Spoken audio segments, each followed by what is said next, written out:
আসসালামু আলাইকুম, কেমন আছেন সবাই? তো আজকে আমার জামাই মানে সন্ধ্যার নাস্তা করতেছে আর কি। তো কি নাস্তা করতেছো নাইম? তোমার হাতে বানানো স্পেশাল গোলাপ জামুন। তা আমি আজকে গোলাপ জাম বানাইছি, গোলাপ জামুন যেটা। তো কেমন হয়েছে একটু দেখে বলেন তো, কেমন বাদাম। হয়েছে নাইম? মজা হয়েছে। মজা হয়েছে, অ্যাকুরেট হয়েছে।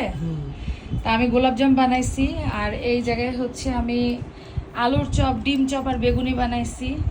আর মুড়ি আর ছোলা হচ্ছে কেনা, মানে ভাজা পোড়া সমস্তটা আমি বানাইছি। আর এখানে গোলাপ জাম বানাইছি। তা আমার হাজবেন্ড খুব মজা করে খাচ্ছে। ভালো হয়েছে তো না?